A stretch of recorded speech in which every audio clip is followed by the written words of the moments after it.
दोस्तों, अगर आपको मेरा चैनल पसंद आ रहा है, चैनल पे लाइक, कमेंट और सब्सक्राइब ज़रूर करें और ज़रूर बताएं आपको मेरा कहानी कैसा लग रहा है। धन्यवाद। कुछ देर बाद माही और आर्यवीर कमरे से बाहर आए। नीचे हॉल में अभी भी सभी लोग बैठे हुए थे। माहौल पहले जैसा सामान्य नहीं था, लेकिन सबने खुद को संभालने की कोशिश की थी। माही ने देखा कि अलका जी अब सोफे पर बैठी थीं और अवनी जी उनके पास थीं। माही कुछ पल उन्हें देखती रही, फिर अपनी नजरें हटा लीं। भैया, अभिराज ने उसकी तरफ देखा। हाँ, माही, आप शिवाय और रुद्राक्ष को सिंघानिया मैंशन छोड़ दीजिएगा। हमें थोड़ा काम है। अभिराज तुरंत समझ गया कि माही शायद अभी बच्चों को इस माहौल से दूर रखना चाहती है। ठीक है, उसने दोनों बच्चों को बुलाया। चलो छोटे साहब, मामा के साथ घर चलते हैं। रुद्राक्ष ने तुरंत पूछा, मम्मा और पापा नहीं चलेंगे? माही उसके पास गई और उसके बालों पर हाथ फेरा। मम्मा पापा को थोड़ा काम है बेटा। आप मामा के साथ जाओ, हम जल्दी वापस आएंगे। शिवाय ने भी माही को गले लगा लिया। जल्दी आना। बिल्कुल। दोनों बच्चों ने आर्यवीर को भी गले लगाया और फिर अभिराज के साथ बाहर चले गए। माही ने एक आखिरी नज़र हॉल में बैठे परिवार पर डाली, फिर आर्यवीर के साथ बाहर निकल गई। कुछ देर बाद गाड़ी शहर की सड़कों पर दौड़ रही थी। माही खिड़की से बाहर देख रही थी। उसके दिमाग में पिछले कुछ घंटों की सारी बातें घूम रही थीं। उसकी जुड़वा बहन, अस्पताल, समर राठौर, अमूर्ता की रहस्यमयी मुस्कान, और अब वो अनजान फोन कॉल। आर्यवीर भी चुपचाप गाड़ी चला रहा था। तभी अचानक परी की आवाज आई। मिस्टर हैंडसम, आर्यवीर ने हल्का सा मुस्कुराकर पूछा। हाँ, परी। परी की आवाज इस बार काफी गंभीर थी। जल्दी से गाड़ी पहाड़ी वाले मंदिर की तरफ ले जाए।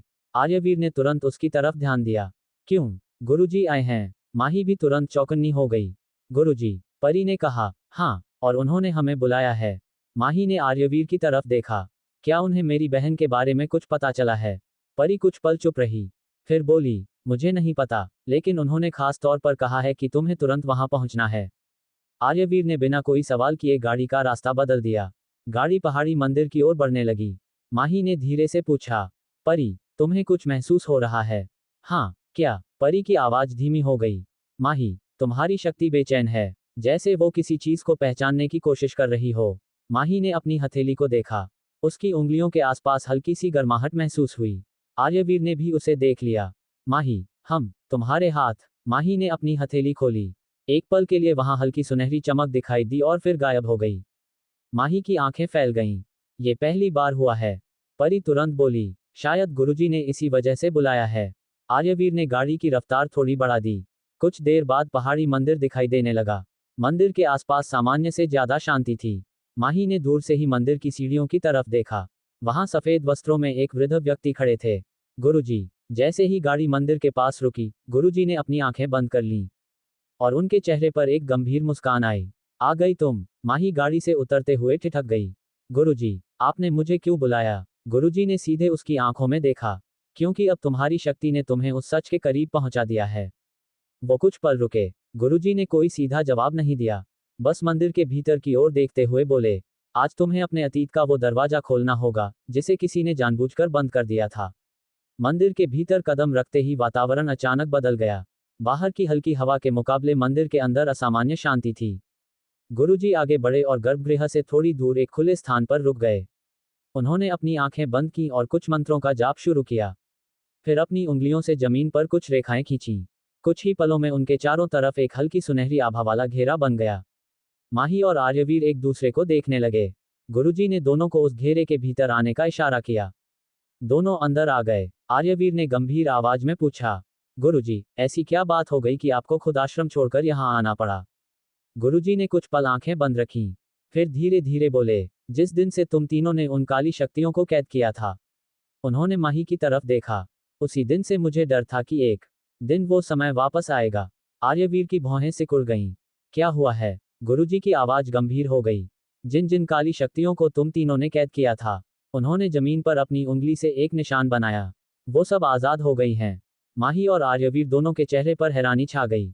क्या? गुरुजी ने सिर हिलाया। हाँ, और सिर्फ इतना ही नहीं। उन्होंने मंदिर के बाहर की तरफ देखा। उनका सरदार भी यहाँ आ चुका है। आर्यवीर तुरंत सतर्क हो गया। यहाँ, इसी पहाड़ी पर। कुछ पल के लिए मंदिर में फिर सन्नाटा छा गया। माही ने चिंतित होकर पूछा, लेकिन गुरुजी, हम ही क्यों? हमने कभी किसी का बुरा नहीं किया। फिर वो काली शक्तियां हमारे पीछे क्यों पड़ी हैं? गुरुजी ने माही की तरफ देखा। उनकी आंखों में एक गहरी गंभीरता थी। पुत्री, कर्म कभी भी किसी का कर्ज नहीं रखता। माही कुछ समझ नहीं पाए। मतलब, गुरुजी ने कहा, कभी कभी इंसान वर्तमान में जो करता है, उसका हिसाब सिर्फ वर्तमान से नहीं होता। कुछ कर्म इस जन्म से पहले के होते हैं। आर्यवीर ने तुरंत पूछा, क्या आप कहना चाहते हैं कि हमारा उनसे कोई पुराना संबंध है? गुरुजी ने सीधे जवाब नहीं दिया। तुम तीनों ने उन शक्तियों को कैद किया था। माही ने पूछा, हम तीनों? गुरुजी ने सिर हिलाया। हाँ, लेकिन तब तुम सिर्फ अपनी शक्तियों का इस्तेमाल नहीं कर रहे थे। माही की आंखें सिकुड़ गईं। तो फिर? गुरुजी ने धीरे से कहा, तुम्हारे साथ एक और शक्ति थी। माही का दिल तेज धड़कने लगा। कौन सी शक्ति? गुरुजी ने दोनों की तरफ देखा और गंभीर आवाज में पूछा, एक बात याद करो, जब जब तुमने उन काली शक्तियों का सामना किया था, वो तुम्हें किस नाम से बुलाते थे? आर्यवीर ने आंखें बंद कर पुरानी घटनाओं को याद करने की कोशिश की। माही भी सोच में पड़ गई। कुछ सेकंड बाद आर्यवीर की आंखें खुलीं। किंग? गुरुजी ने सिर हिला दिया। हाँ, माही ने तुरंत कहा, लेकिन गुरुजी, आर्य को तो अंडरवर्ल्ड में भी लोग किंग कहते हैं। उनका नाम ही किंग आर्यवीर के नाम से मशहूर है। अगर आप कह रहे हैं कि ये शक्तियां पिछले जन्म से जुड़ी हुई हैं। माही की भौहें सिकुड़ गईं। तो वो आर्य को किंग क्यों बुला रहे थे? गुरुजी के चेहरे पर गंभीरता और गहरी हो गई। क्योंकि पुत्री, उन्होंने धीरे से कहा, वो नाम इस जन्म का नहीं है। आर्यवीर ने उनकी तरफ देखा। तो फिर, वो तुम्हें उसी नाम से पुकारते हैं, जिस नाम से उन्होंने तुम्हें पिछले जन्म में जाना था। माही कुछ पल उन्हें देखती रही। मतलब? गुरुजी ने सिर हिलाया। हाँ, तुम दोनों का उनसे रिश्ता इस जन्म से शुरू नहीं हुआ। तुम्हारे और उन शक्तियों के बीच का युद्ध बहुत पुराना है। आर्यवीर ने गंभीर आवाज में पूछा।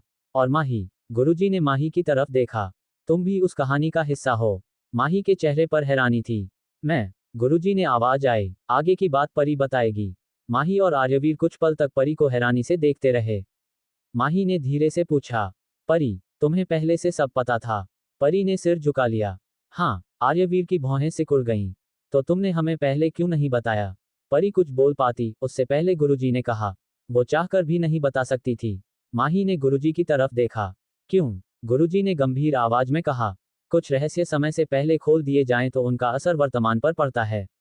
और परी को तुम्हें सब कुछ बताने की अनुमति नहीं थी। परी ने धीरे से कहा, लेकिन अब समय आ गया है। वो माही और आर्यवीर के सामने आकर रुक गई।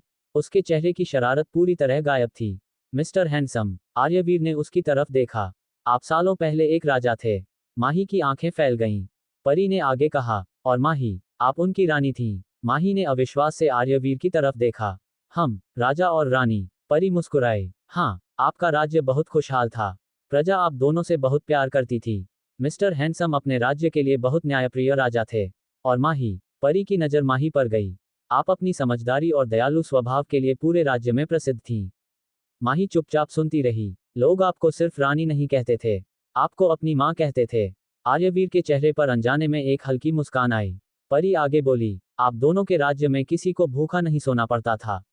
किसी गरीब की बेटी की शादी पैसों के कारण नहीं रुकती थी। राजमहल के दरवाजे जरूरतमंदों के लिए हमेशा खुले रहते थे।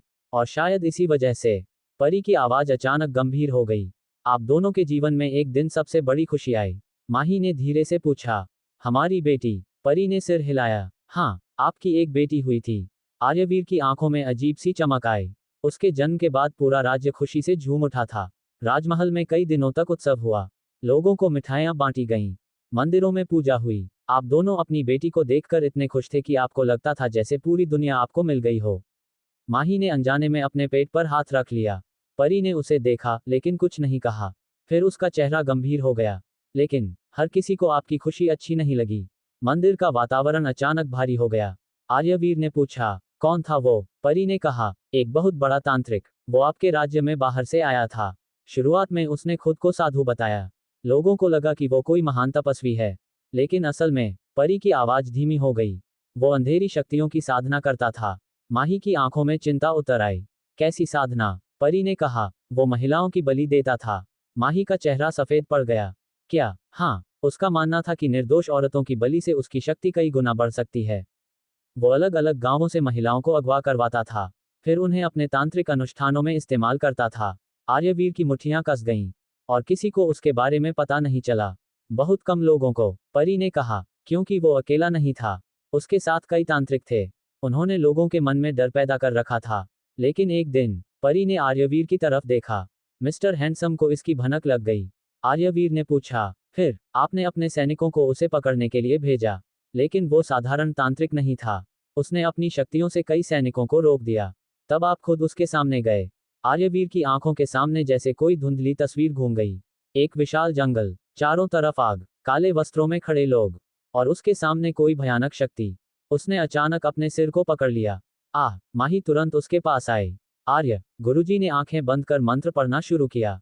परी ने कहा, यादें वापस आने लगी हैं। माही ने आर्यवीर का हाथ पकड़ लिया। तुम ठीक हो? आर्यवीर ने धीरे धीरे आंखें खोलीं। मुझे कुछ दिखाई दिया। परी ने सिर हिलाया। क्योंकि वो तुम्हारी याद नहीं थी, वो तुम्हारे पिछले जन्म की सच्चाई थी। माही ने बेचैनी से पूछा, फिर उस तांत्रिक ने क्या किया? परी की आंखों में चिंता आ गई। उसने आपसे लड़ने की कोशिश की, लेकिन वो आपको हरा नहीं पाया। तब उसने समझ लिया कि अकेले आपसे जीतना संभव नहीं। आर्यवीर ने पूछा, तो उसने क्या किया? परी ने माही की तरफ देखा। उसने आपकी सबसे बड़ी कमजोरी खोज ली। माही की सांस रुक गई।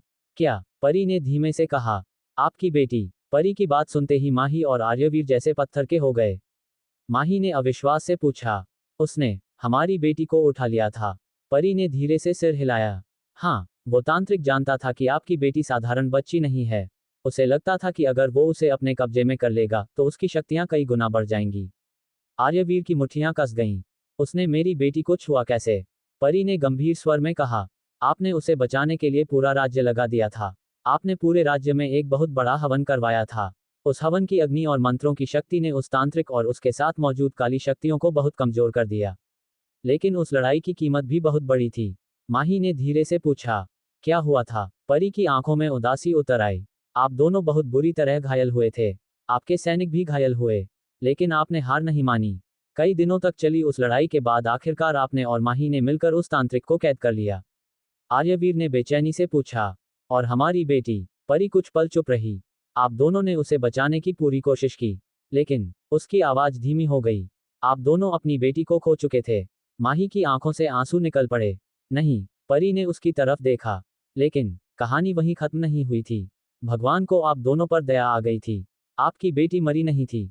आर्यवीर और माही ने एक साथ पूछा, क्या? परी ने मुस्कुराने की कोशिश की। वो एक दिव्य परी में बदल गई थी। माही की आंखें फैल गईं। दिव्य परी? आर्यवीर भी स्तब्ध था। मतलब? गुरुजी ने धीरे से कहा, मतलब परी ही तुम्हारी वो बेटी है? माही ने तुरंत परी की तरफ देखा। तुम? परी की आंखों में आंसू चमकने लगे।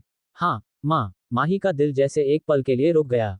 माँ। परी ने धीरे से सिर झुका दिया। पिछले जन्म में भी मैं आपको माँ ही कहती थी। आर्यवीर कुछ बोल नहीं पाया। परी उसकी तरफ मुड़ी। और आपको, पापा? आर्यवीर की आंखें नम हो गईं। मेरी बेटी? परी मुस्कुरा दी। हाँ, मिस्टर हैंडसम। माही की आंखों से आंसू लगातार बहने लगे। उसने हाथ आगे बढ़ाया, लेकिन परी को छूने से पहले ही रुक गई। तो तुम इतने समय से मेरे साथ थी? हाँ, और मुझे पता भी नहीं था। परी ने धीरे से कहा, आपको पता होना भी नहीं था। गुरुजी ने बात आगे बढ़ाई। लेकिन उस तांत्रिक की कहानी वहीं खत्म नहीं हुई थी। वो कैद तो हो गया था, लेकिन उसकी शक्ति पूरी तरह समाप्त नहीं हुई थी। उसे अपनी पूरी शक्ति वापस पाने के लिए एक विशेष विधि करनी थी। माही ने पूछा, और उस विधि के लिए? गुरुजी ने गंभीर नजरों से उसकी तरफ देखा। उसे तुम्हारी बलि चाहिए थी। कमरे में फिर सन्नाटा छा गया। आर्यवीर ने तुरंत माही का हाथ पकड़ लिया। मेरी रानी को? परी ने धीरे से सिर हिलाया। हाँ, क्योंकि आपकी शक्ति और उसकी साधना के बीच एक गहरा संबंध था। लेकिन वो अपनी योजना पूरी नहीं कर पाया। माही ने कांपती आवाज में पूछा, फिर क्या हुआ? गुरुजी बोले, आप दोनों ने आखिरी सांस तक उससे लड़ाई की। और जब पिछले जन्म में आपकी आखिरी सांसें चल रही थीं, उन्होंने आर्यवीर और माही की तरफ देखा। तुम दोनों ने अपनी बेटी, यानी परी की तस्वीर के सामने दम तोड़ा था। परी की आंखों में आंसू आ गए। और उसी पल, मेरी आत्मा उस बंधन से मुक्त हो गई थी। माही ने परी को देखते हुए पूछा, तो इस जन्म में हम तुम्हें देख सकते हैं? गुरुजी ने सिर हिलाया। हाँ, क्योंकि पिछले जन्म में तुम्हारा और परी का रिश्ता अधूरा रह गया था। उस प्रेम का बंधन इस जन्म तक चला आया। फिर गुरुजी ने माही और आर्यवीर को ध्यान से देखा। और एक बात बताओ, क्या ये सच नहीं है कि तुम दोनों परी को सिर्फ एक शक्ति की तरह नहीं देखते? माही और आर्यवीर चुप रहे। गुरुजी मुस्कुराए। तुम दोनों उसे अपनी बेटी की नजर से देखते हो। आर्यवीर ने परी की तरफ देखा। उसके चेहरे पर पहली बार उस कठोर किंग वाली गंभीरता नहीं थी। सिर्फ एक पिता का प्यार था। उसने धीरे से हाथ बढ़ाया। परी उसके पास आए और उसके हाथ पर बैठ गई। आर्यवीर की आंखों से एक आंसू निकल पड़ा। मुझे नहीं पता था कि क्यों, लेकिन जब भी तुम मेरे सामने आती थी मुझे हमेशा लगता था जैसे तुम मेरी अपनी हो। माही भी रोते हुए परी को अपने हाथों में लेने की कोशिश करने लगी। शायद माँ का दिल अपने बच्चे को पहचान लेता है। परी मुस्कुराते हुए माही के हाथों पर बैठ गई। और इस जन्म में भी मैं आपको छोड़कर कहीं नहीं जाऊंगी, गुरुजी ने गंभीर स्वर में कहा। लेकिन यही बात उस तांत्रिक को भी पता चल चुकी है। माही की मुस्कान गायब हो गई। गुरुजी बोले, उसे अगर परी की शक्ति चाहिए तो उसे फिर से तुम्हारी जरूरत होगी। और इस बार मंदिर के बाहर अचानक तेज हवा चलने लगी। दीपक की लौ कांप उठी। गुरुजी ने बाहर देखा, वो पहले से ज्यादा शक्तिशाली है। और उसे ये भी पता है कि तुम दोनों को अपनी बेटी से कितना प्रेम है। परी की आंखों में पहली बार डर दिखाई दिया। माही ने उसका हाथ थाम लिया। डरो मत, आर्यवीर ने दोनों को देखते हुए कहा। इस जन्म में कोई हमारी बेटी तक नहीं पहुंच पाएगा, गुरुजी ने गंभीर स्वर में कहा। तो फिर तैयार हो जाओ किंग, क्योंकि इस बार युद्ध सिर्फ तुम्हारे राज्य के लिए नहीं होगा। उन्होंने माही की तरफ देखा। इस बार युद्ध तुम्हारे परिवार, तुम्हारी बेटी और तुम्हारी अधूरी कहानी के लिए होगा। गुरुजी की बात सुनकर कुछ पल तक मंदिर में बिल्कुल सन्नाटा छाया रहा। माही ने परी को अपनी हथेली पर देखा। इतनी देर से जिस नन्ही परी को वो सिर्फ अपनी शक्ति और साथी समझती आई थी, आज पता चला था कि वो उसकी अपनी बेटी थी। माही की आंखों से आंसू बहने लगे। परी धीरे से उसके पास आई। माँ, बस इतना सुनते ही माही ने उसे अपने सीने से लगा लिया। इस बार उसे डर था कि कहीं परी उसकी बाहों से गायब ना हो जाए। मुझे माफ कर देना बेटा, मैं तुम्हें पहचान नहीं पाई। परी ने माही के गाल को छुआ। आपको पहचानने की जरूरत नहीं थी माँ, आपका दिल मुझे पहले ही पहचान चुका था। आर्यवीर कुछ दूरी पर खड़ा दोनों को देख रहा था। उसकी आंखें भी नम थीं। परी ने उसकी तरफ देखा। पापा, आर्यवीर के चेहरे पर एक हल्की मुस्कान आई। आपको कुछ याद आया? आर्यवीर ने आंखें बंद कर लीं। अचानक उसके दिमाग में एक तस्वीर चमकी। एक विशाल महल, माही लाल राजसी वस्त्रों में, और उसकी गोद में एक छोटी बच्ची। वो बच्ची हंसते हुए उसकी उंगली पकड़ रही थी। आर्यवीर ने अचानक आंखें खोल दी। मैंने तुम्हें देखा, परी मुस्कुराई। क्या मैं बहुत शरारती थी? आर्यवीर के चेहरे पर पहली बार हंसी आई। बहुत, माही ने आंसुओं के बीच मुस्कुराकर कहा। तो इस जन्म में भी वैसी ही हो, परी ने मुंह बनाया। माँ, गुरुजी भी हल्का मुस्कुरा दिए, लेकिन अगले ही पल उनके चेहरे पर गंभीरता लौट आई। ये भावनाएं जरूरी हैं, लेकिन अब तुम्हें एक और बात जाननी होगी।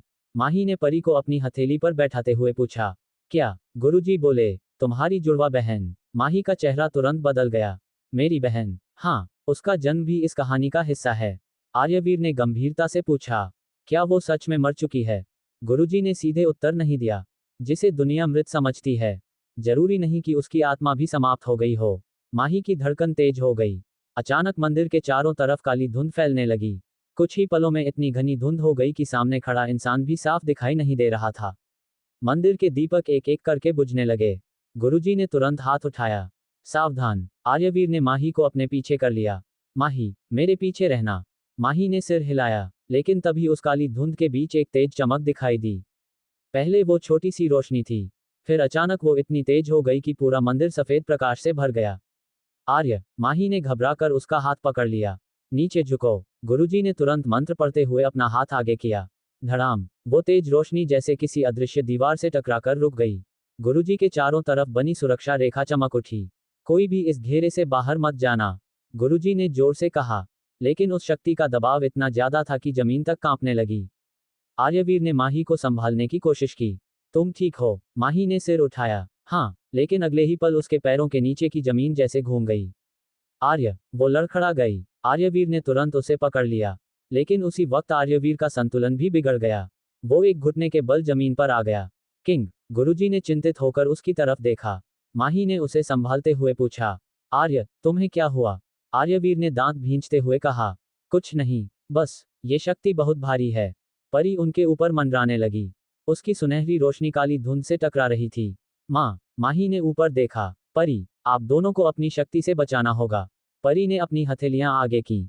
उससे निकलती सुनहरी किरणें धीरे धीरे आर्यवीर और माही के चारों तरफ फैलने लगीं। लेकिन काली धुंध ने उन्हें चारों तरफ से घेर लिया। गुरुजी ने मंत्रों की गति बढ़ा दी। ये सिर्फ हमला नहीं है, आर्यवीर ने मुश्किल से पूछा। तो फिर क्या है? गुरुजी ने गंभीर आवाज में कहा। वो तुम्हारी शक्तियों को पहचान रहा है। माही चौंक गई। मतलब, जिस तरह शिकारी अपने शिकार की ताकत को परखता है, उसी तरह वो तुम्हें परख रहा है। अचानक काली धुंध के बीच से वही भारी आवाज गूंजी। कमजोर हो गए हो किंग। आर्यवीर ने सिर उठाया। आवाज फिर आई। पिछले जन्म में तुमने मुझे कैद किया था, लेकिन इस जन्म में काली धुंध और गहरी हो गई। तुम्हारी सबसे बड़ी ताकत ही तुम्हारी सबसे बड़ी कमजोरी बनेगी। माही ने आर्यवीर का हाथ कसकर पकड़ लिया। वो किसकी बात कर रहा है? परी अचानक शांत हो गई। उसकी सुनहरी रोशनी कुछ पल के लिए कांपी। गुरुजी ने उसे देखा और समझ गए। परी ने धीरे से कहा, वो मेरी बात कर रहा है। माही ने तुरंत उसकी तरफ देखा। नहीं, कोई तुम्हें हमसे नहीं छीन सकता। आर्यवीर ने भी उठने की कोशिश की। इस बार नहीं, लेकिन जैसे ही उसने कदम आगे बढ़ाया, काली धुंध से एक और तेज ऊर्जा निकली। गुरुजी ने उसे रोक लिया। फिर उनकी आवाज मंदिर में गूंजी। आर्यवीर, अभी हमला मत करना, क्योंकि ये सिर्फ शुरुआत है। असल युद्ध अभी शुरू भी नहीं हुआ। गुरुजी की बात सुनकर आर्यवीर रुक गया, लेकिन उसकी नजरें लगातार उस काली धुंध पर थीं। माही ने उसका हाथ कसकर पकड़ रखा था। आर्य, मैं ठीक हूं। आर्यवीर ने उसे आश्वस्त करने की कोशिश की, लेकिन उसकी आवाज में भी तनाव साफ था। काली धुंध धीरे धीरे पूरे मंदिर में फैलती जा रही थी। गुरुजी का बनाया हुआ सुरक्षा घेरा ही एकमात्र जगह थी जहां उसका असर कम था। परी हवा में खड़ी थी। उसकी सुनहरी रोशनी लगातार बढ़ रही थी, लेकिन उसके चेहरे पर परेशानी थी। गुरुजी ने उसे देखा। परी, अपनी शक्ति संभालकर इस्तेमाल करो। अगर तुमने अपनी पूरी दिव्य शक्ति अभी खोल दी तो वो तुम्हारी ऊर्जा को पहचान लेगा। परी ने पूछा, लेकिन गुरुजी, अगर मैंने शक्ति नहीं इस्तेमाल की तो मम्मा पापा को कैसे बचाऊंगी?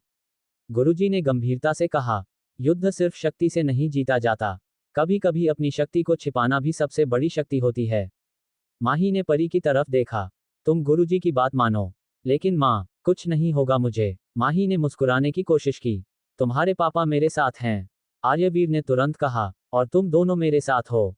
परी हल्का सा मुस्कुराई। तभी काली धुंध अचानक एक जगह जमा होने लगी। धीरे धीरे उसमें एक इंसान की आकृति बनने लगी। लंबा कद, काले वस्त्र, लंबे बाल, और चमकती हुई लाल आंखें। माही का दिल तेजी से धड़कने लगा। आर्यवीर ने तुरंत उसे अपने पीछे कर लिया। कौन हो तुम? उस आकृति ने धीमे से हंसते हुए कहा। किंग। आर्यवीर की आंखें सिकुड़ गईं। मुझे मेरा नाम मत याद दिलाओ। वो व्यक्ति हंसा। तुम्हें नाम याद नहीं, लेकिन मुझे सब याद है। उसकी नजर माही पर गई। और रानी, माही के शरीर में एक अजीब सी सिहरन दौड़ गई। तुम्हें देखकर आज भी वही याद आता है। आर्यवीर आगे बढ़ा। उसका नाम अपनी जुबान पर मत लाना। तांत्रिक हंस पड़ा। आज भी वही गुस्सा। पिछले जन्म में भी अपनी रानी के लिए तुमने पूरा राज्य जला दिया था। माही ने हैरानी से आर्यवीर की तरफ देखा। क्या ये सच है? आर्यवीर कुछ कह पाता उससे पहले गुरुजी बोले, वो तुम्हें भड़काने की कोशिश कर रहा है। तांत्रिक ने गुरुजी की तरफ देखा। और तुम आज भी इनके साथ हो? गुरुजी ने शांत स्वर में कहा। इस बार तुम्हारी कोई चाल काम नहीं आएगी। तांत्रिक ने अपनी हथेली उठाई। काली ऊर्जा फिर से जमा होने लगी। तुम्हें लगता है मैंने इतने साल सिर्फ कैद में बिताए? मैंने इंतजार किया है उस दिन का, जब ये दोनों फिर जन्म लेंगे। माही का चेहरा गंभीर हो गया। तुम हमें क्यों चाहते हो? तांत्रिक की नजर सीधे माही पर टिक गई। क्योंकि तुम्हारी रानी के बिना मेरी विधि अधूरी है। आर्यवीर की आंखों में क्रोध उतर आया। तुम उसे छू भी नहीं सकते। तांत्रिक मुस्कुराया। मैं उसे छूने नहीं आया। मैं सिर्फ उसे डराने आया हूं। अचानक उसने अपनी उंगली हवा में घुमाई। काली धुंध के बीच एक दृश्य बनने लगा। माही ने देखा, एक अंधेरा कमरा, एक छोटी बच्ची, और एक औरत उसे अपनी बाहों में लेकर कहीं भाग रही थी। माही की सांस अटक गई। ये कौन है? तांत्रिक ने धीमे से कहा। तुम्हारी बहन। माही एक कदम आगे बढ़ी। मेरी बहन जिंदा है। तांत्रिक की मुस्कान और गहरी हो गई। शायद, लेकिन अगर तुम उसे ढूंढना चाहती हो। उसने माही की तरफ हाथ बढ़ाया। तो पहले तुम्हें मेरे पास आना होगा। आर्यवीर तुरंत माही के सामने आ गया। कभी नहीं। तांत्रिक हंसा। तो फिर उसे भूल जाओ, क्योंकि अगली बार जब मैं आऊंगा। काली धुंध अचानक तेज होने लगी। मैं तुम्हारी बहन को लेकर नहीं, तुम्हारी बेटी को लेकर जाऊंगा। परी की आंखें चमक उठीं।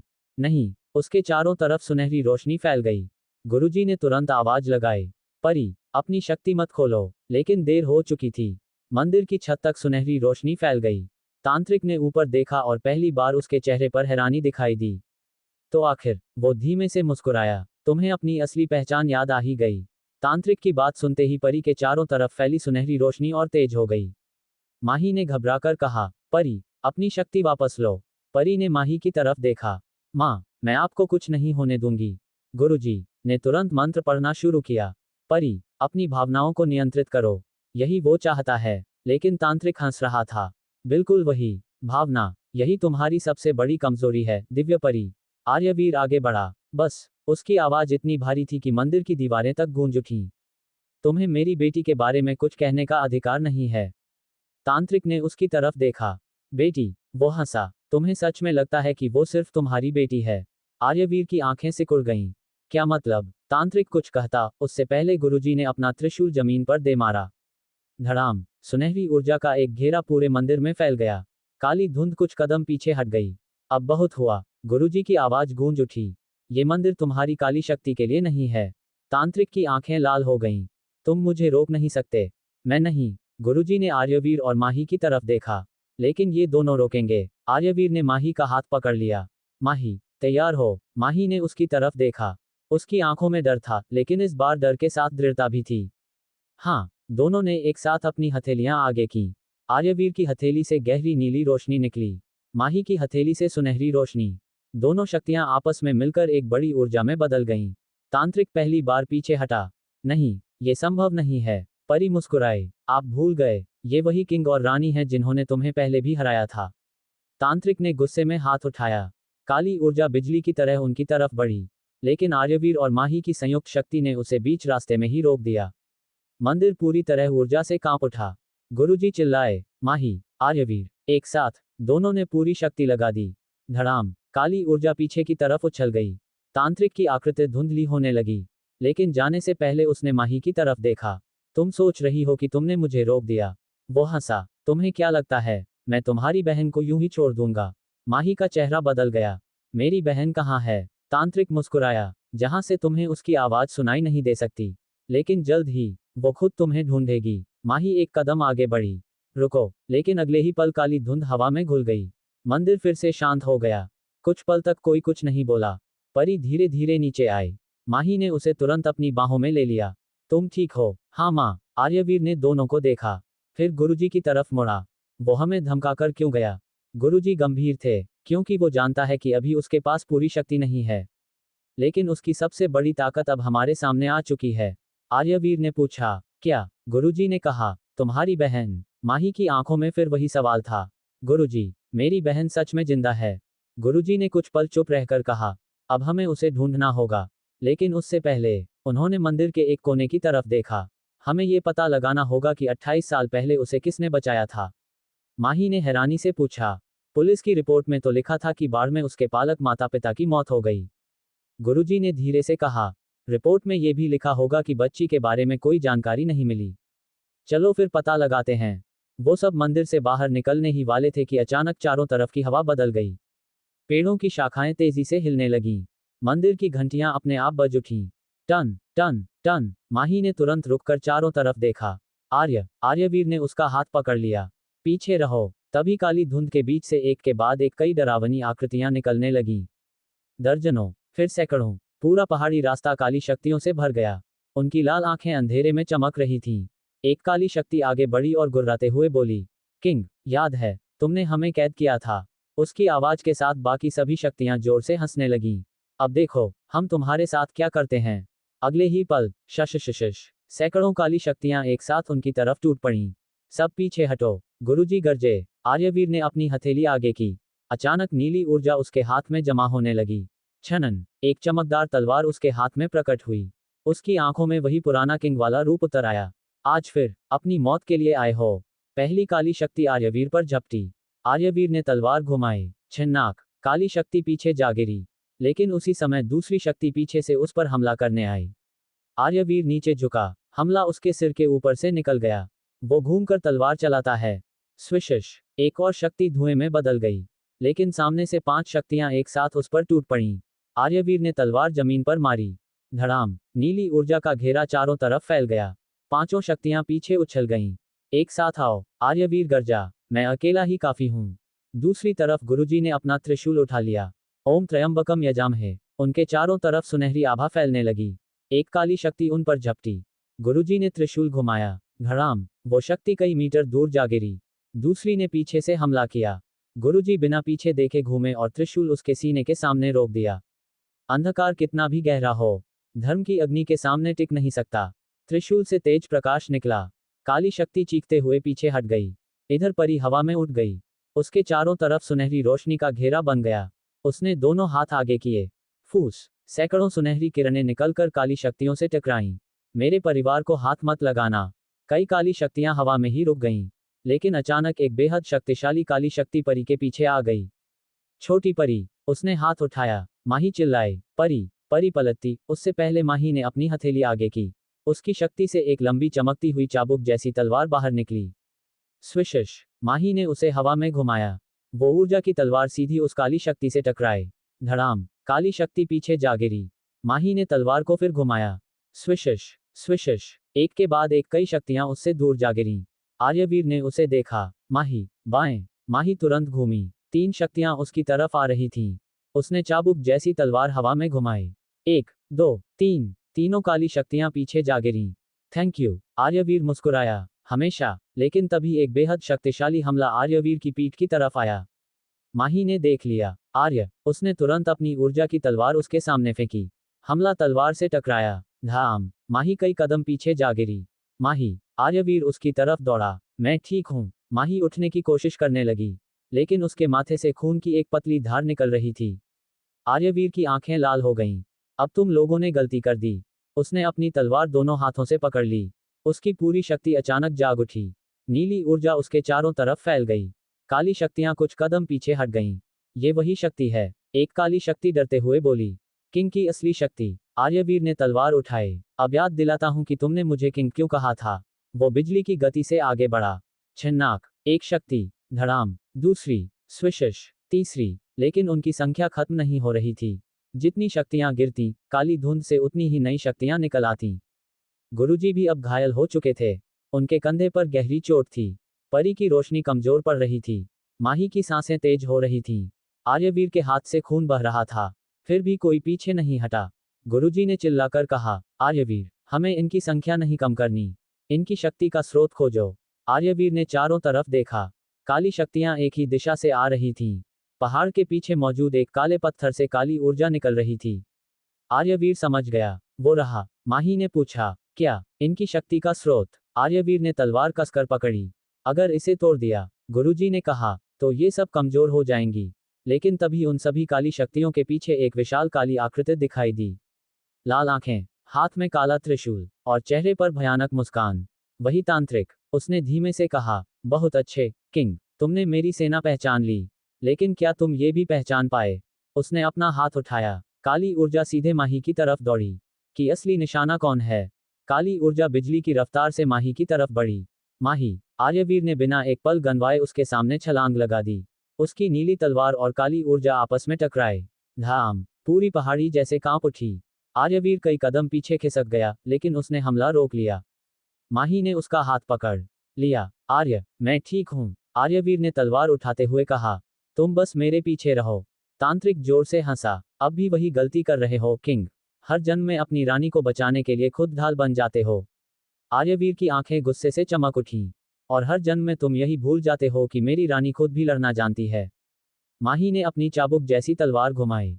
स्विशिश, वो सीधे तांत्रिक की तरफ बढ़ी। तांत्रिक ने हाथ उठाकर हमला रोक दिया। दोनों शक्तियां टकराईं। धड़ाम, माही पीछे फिसली। आर्यवीर ने तुरंत उसे संभाल लिया। माही, मैं ठीक हूं। माही ने उसकी तरफ देखा। इस बार मैं पीछे नहीं हटूंगी। ये लड़ाई सिर्फ तुम्हारी नहीं है। आर्यवीर ने कुछ कहने की कोशिश की, लेकिन माही ने अपनी तलवार फिर से कसकर पकड़ ली। हम दोनों की है। परी ऊपर से सब देख रही थी। उसकी आंखों में अचानक सुनहरी चमक और तेज हो गई। मम्मा सही कह रही हैं। गुरुजी ने तुरंत कहा, परी, सावधान। लेकिन परी ने अपनी दोनों हथेलियां जोड़ लीं। अगर ये अंधेरा मेरे परिवार को छुएगा। उसके चारों तरफ सुनहरी ऊर्जा का विशाल घेरा बनने लगा। तो उसे पहले मेरी रोशनी से गुजरना होगा। बूम, सुनहरी ऊर्जा की लहर चारों तरफ फैल गई। कई काली शक्तियां चीखते हुए पीछे जा गिरीं। तांत्रिक पहली बार गंभीर हुआ। अपनी शक्ति रोक लो। परी मुस्कुराए। क्यों? डर गए? तांत्रिक की आंखें लाल हो गईं। तुम्हें पता भी है तुम क्या कर रही हो? परी ने कहा, हाँ, मैं अपनी माँ और पापा की रक्षा कर रही हूँ। तांत्रिक ने अचानक काला त्रिशूल हवा में उठाया। आसमान पर काले बादल जमा होने लगे। बिजली चमकी। कड़ाक। गुरुजी ने ऊपर देखा। सब लोग पीछे हटो। लेकिन तब तक बहुत देर हो चुकी थी। आसमान से काली बिजली की कई धाराएं नीचे गिरने लगीं। आर्यवीर ने अपनी तलवार जमीन में गाड़ दी।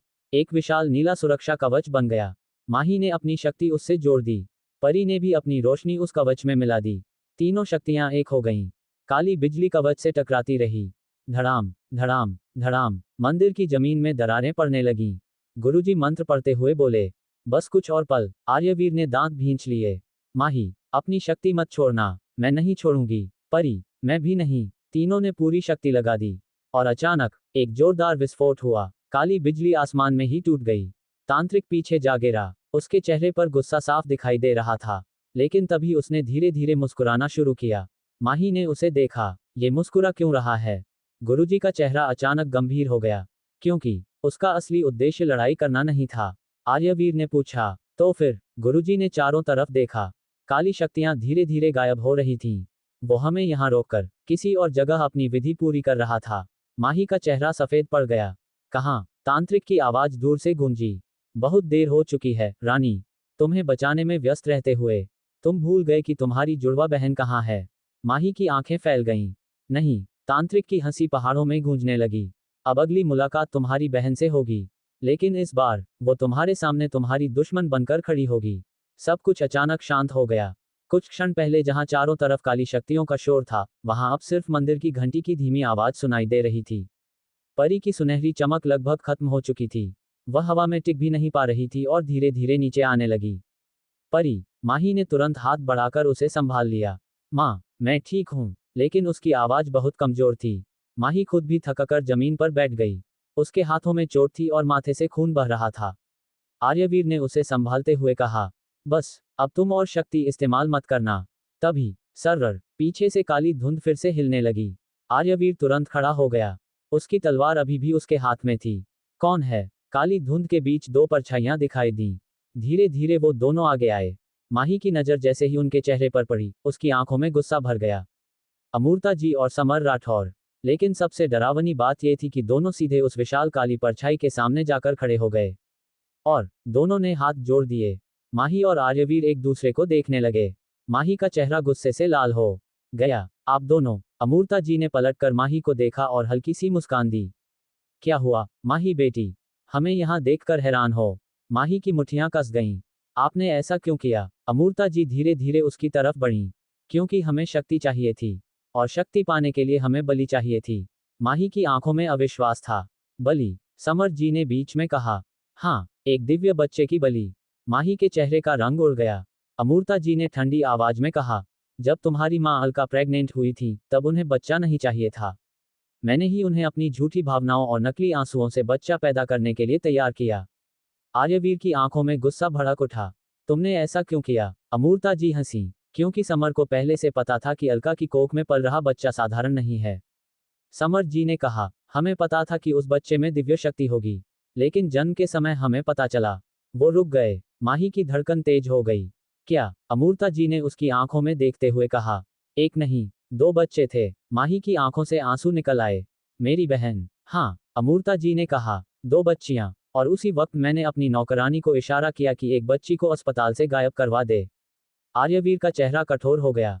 ताकि तुम उसकी बलि दे सको। बिल्कुल, माही कांपती आवाज में बोली। लेकिन वो बच्ची बच गई। हाँ, अमूर्ता जी की मुस्कान गायब हो गई। उस नौकरानी को उस बच्ची पर माया आ गई। उसने उसे मेरे हवाले करने के बजाय अपने भाई और भाभी को दे दिया। मैंने उसे ढूंढने की बहुत कोशिश की। लेकिन वो बच्ची कहीं नहीं मिली। माही ने आंसू पोंछते हुए पूछा। फिर? समर जी ने आगे कहा। कुछ समय बाद हमें पता चला कि बच्ची कहाँ है। हम उसके पास पहुंचे। लेकिन उन दोनों को हमारे इरादे का पता चल गया था। उन्होंने बच्ची देने से साफ इनकार कर दिया। वे बच्ची को लेकर भागने लगे। अमूर्ता जी ने ठंडी आवाज में कहा। लेकिन उनकी किस्मत खराब थी। भागते भागते वो दोनों पुल से नीचे गिर गए। माही ने अपना मुंह हाथ से ढक लिया। और मेरी बहन? समर जी ने कहा। वे दोनों वहीं मर गए। माही की आंखों में आंसू थे, लेकिन अब उनमें सिर्फ दर्द नहीं था, गुस्सा था। आपने इतने सालों तक ये सच छुपाया। अमूर्ता जी ने कंधे उचकाए। तुम्हें सच जानने की जरूरत ही क्या थी?